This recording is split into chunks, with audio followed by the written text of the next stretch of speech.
பண்ணி வரும்போது கூட அவர் வரல. மதீனாக்கு ஹிஜ்ரத் பண்ணி வரும்போது கூட அவர் வரல. ஏன்? அங்க தாவா பணி, இந்த இடத்துல அபிசீனியாங்கிற ஊர்ல தாவா பணி இருக்குதுங்கிறதா அங்க இருந்துட்டார். ஆனா அதே ஹைபர் போர்ல ரசூலுல்லாஹ்வுக்கு மிகப்பெரிய ஒரு வெற்றி, மிகப்பெரிய ஒரு ஆனந்தம்.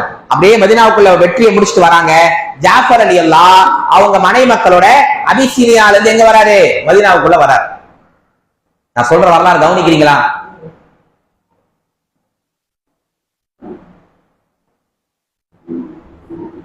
அப்ப ரசூலுல்லாஹி அலைஹி வஸல்லம் தன்னுடைய சகோதரன் ஜாஃபர் ரலியல்லாஹு பார்க்கறாங்க. பார்த்த பெரிய ஒரு ஆனந்தம். பெருமானார் சொல்றாங்க, நான் ஏன் இவ்வளவு சந்தோஷப்படுறேன் எனக்கு தெரியலையே. ஹைபர், ஹைபருடைய வெற்றியால இந்த சந்தோஷம் வருதா? அவபி குதூமி ஜாஃபர், என் சகோதரன் ஜாஃபர நீண்ட ஆண்டுகள், பல ஆண்டுகள் அபிசீனியாவுக்கு போனாரு, கிட்டத்தட்ட பல ஆண்டுகள் கழிச்சு தான் மதீனாவுக்கு வரார்.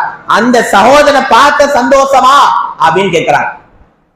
அப்ப தன்னுடைய சகோதரன் ஜாஃபர் ரசூலுல்லாஹி அலைஹி வஸல்லம் ரொம்ப நேரம் பார்த்து பேசிட்டு, அப்போ அவருக்கு அப்பதான் வந்திருக்கிறாரு, அவருக்கு வீடு கொஞ்சம் ரெடி பண்றதுக்காக கொஞ்சம் நீங்க பள்ளியில இருங்க, உங்க மனைவி ஜாஃபருடைய மனைவி யார்? அஸ்மா பின்த் உமைஸ் ரலியல்லாஹு அன்ஹா, நீங்க என்னுடைய மனைவி ஹப்ஸா வீட்டுல இருங்க அப்படின்னு ரசூலுல்லாஹி அலைஹி வஸல்லம் சொல்லிட்டாங்க.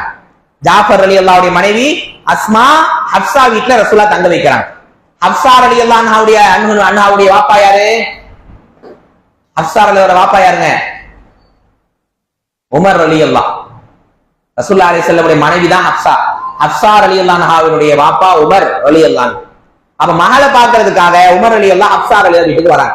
வீட்டுக்கு வந்தா அங்க என்ன நடக்கிறது? அவங்க பேசிட்டு இருக்காங்க. ஹப்ஸா ரலியல்லாஹு உள்ள இருக்கிற அஸ்மா கிட்ட பேசிட்டு இருக்காங்க. உமர் ரலியல்லாஹு கேக்குறாங்க, என்னமா ஹப்ஸா யார்கிட்ட பேசிட்டு இருக்கா அப்படின்ன உடனே அவங்க சொன்னாங்க, வாப்பா இது ஜாஃபருடைய மனைவி அஸ்மா.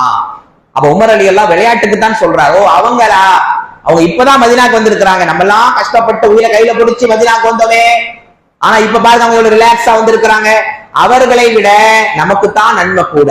யார் சொல்றா? அஸ்மா ரலியல்லாஹு அன்ஹா பார்த்து உமர் ரலியல்லாஹு ஒரு விளையாட்டுக்கு தான் சொல்றாங்க. நம்ம பத்தி இன்னைக்கு ஏதாவது குறை சொன்னா நம்ம எவ்வளவு கோவப்படுறோம், ஆனா ஈமானையும் மார்க்கத்தையும் பற்றி சொன்னால் அதை விட கோவம் வரும் தான். ஆனா இவங்க பாருங்க, அஸ்மா பின்த் உமைஸ் ரலியல்லாஹு அன்ஹா என்ன செய்யறாங்க? நேரா அவங்க அந்த வார்த்தையா உமர் ரலியல்லாஹு சொன்ன வார்த்தை மனசுல தாங்கல, நேரா ரசூலுல்லாஹ் கிட்ட வராங்க. அல்லாஹ்வுடைய தூதரே, இந்த உமர் ரலியல்லாஹு ஏன் இப்படி பேசுறார்? நாங்க ஆரம்பத்துல மக்கால இருந்து அபிசீனியாவுக்கு போய் அங்கிருந்து எவ்வளவு எல்லாம் சிரமப்பட்டோம், நீங்க எல்லாம் மதீனா போன நேரத்துல கூட நாங்க யா ரசூலுல்லாஹ் மதீனாக்கு வரலையே, அபிசீனியாவிலே ஏன் தங்கினோம்? சொகுசான வாழ்க்கைக்கா? இல்லவே இல்லை, இந்த மார்க்கத்திற்காகத்தானே யா ரசூலுல்லாஹ். ஆனா உமர் ரலியல்லாஹு சொல்றாங்க, நாங்க இப்ப ரிலாக்ஸா மதீனா வந்திருக்கிறோம், அவங்க கஷ்டப்பட்டு வந்தாங்க, அவங்களை விட நமக்கு நன்மை குறைவுங்கிறார், என்னால தாங்க முடியாது யா ரசூலுல்லாஹ் என்று